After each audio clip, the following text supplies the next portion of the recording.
ومن كان مريضا أو على سفر فعدة من أيام أخر কোন ব্যক্তি যদি অসুস্থ থাকে অথবা সফরে থাকে তাহলে সে তার অসুস্থতা এবং সফরকালীন হামদি রোজাগুলো পরে রেখে নিবে। এখানে দুই ধরনের অসুস্থতা আছে। এক ধরনের অসুস্থতা হলো সাময়িক অসুস্থতা, যেমন আল্লাহ রাব্বুল আলামিন আপনার তোমাদেরকে বিশেষ একটি বৈশিষ্ট্য দিয়েছেন।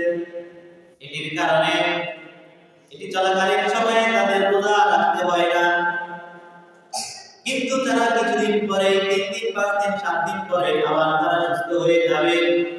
এই হামদি দিনের রোজাগুলো তারা পরবর্তী মাসে যখন সুযোগ পায় তখন রেখে দিবে।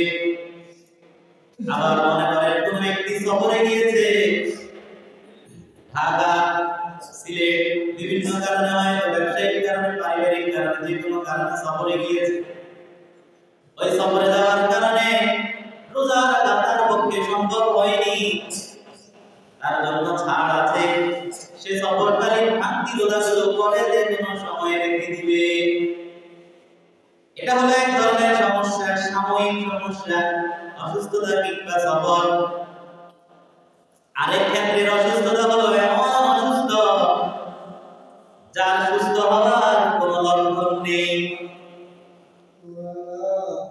রমজান মাসে সে অসুস্থ, রমজানের পরে শাওয়াল মাসে সে সওম রাখবে সেটারও নিশ্চয়তা নাই, কারণ দিন দিন তার স্বাস্থ্যের অবনতি ঘটছে। এই ধরনের ব্যক্তির ক্ষেত্রে আল্লাহ রাব্বুল আলামিন জানিয়েছেন ফিদিয়াতুন তুআমু মিসকিন, তারা মিসকিনকে ফিদিয়া দিয়ে দিবে। ফিদিয়ার পরিমাণটা কি? হযরত আনাস রাদিয়াল্লাহু তাআলা আনহু তিনি বয়োবৃদ্ধের কারণে যখন সওম রাখতে পারতেন না, তখন তিনি মিসকিনদেরকে গোশত রুটি খাওয়াতেন। দুই ভাবে খাওয়ানো হয়, যতগুলো রোজা ভেঙেছে রাখতে পারে নাই অত সংখ্যক মিসকিনকে একসাথে খেয়ে দেওয়া, অথবা একজন মিসকিনকে 30 দিনের খাবার দিয়ে দেওয়া। এটা হলো সবচেয়ে সুন্নাত এবং কোরআন অনুযায়ী শুদ্ধ হবে। তাদের ক্ষেত্রে একেবারে অসুস্থ তারা কি করবে? ফিদিয়া দিয়ে দিবে। কি দিবে? কিভাবে দিবে? এক রোজার পরিবর্তে একজন মিসকিনকে ভালো করে খাওয়াবে। আরেকটা পদ্ধতি হলো সাদকাতুল ফিতরের যে পরিমাণ যদি গম দিয়ে দেওয়া হয় তাহলে 100 টাকা আসে, বর্তমান বাজার মূল্য অনুযায়ী 110 টাকা এরকম। তাহলে সে এক রোজার পরিবর্তে 110 টাকা দিলেও হয়। তবে উত্তম হলো কি? খাবার খাওয়া। কি খাওয়ানো? আর গর্ভবতী মহিলা যারা, তাদের সমস্যাটা স্থায়ী নয়, সমস্যাটা কি? সাময়িক।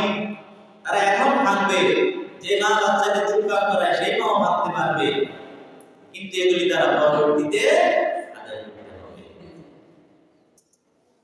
আল্লাহ রাব্বুল আলামিন বললেন ফামান শাহিদা মিনকুমুশ শাহরা ফালইয়াসুম ওয়া মান কানা মারিদান আও আলা সাফারিন ফা'iদ্দাতুম মিন আইয়ামিন উখর ইউরিদুল্লাহু বিকুমুল ইউসরা ওয়া লা ইউরিদু বিকুমুল উসরা।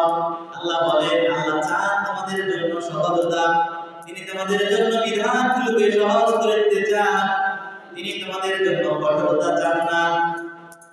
বলে তুমিউল ইদ্দাতা, তোমরা যাতে পরিপূর্ণ সংখ্যাটা পূর্ণ করো, অর্থাৎ পুরো রমজান মাসের প্রত্যেকটা সওম যাতে তোমরা পালন করো। ওয়ালিতুকাব্বিরুল্লাহ আলা মা হাদাকুম ওয়া লাআল্লাকুম তাশকুরুন। পুরো এক মাস রোজা আদায় শেষে ঈদুল ফিতর যখন এসে যাবে তখন তোমরা বেশি বেশি আল্লাহর তাকবীর পাঠ করবে। কেন?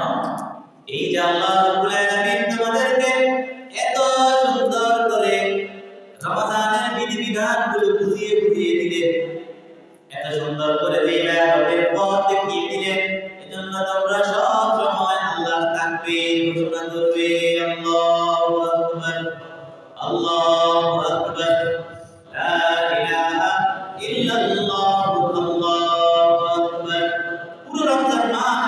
তাকবীর করতে পারি। বিশেষ করে রমাদানের শেষে যখন ঈদুল ফিতর আসবে তখন বেশি বেশি আমরা কি করব? তাকবীর করব। আল্লাহ বলেন আশা করা যায় এত সুন্দর বিধান পেয়ে, এত সুন্দর বরকতময় রমাদান পেয়ে তোমরা আমার শুকরিয়া আদায় করবে।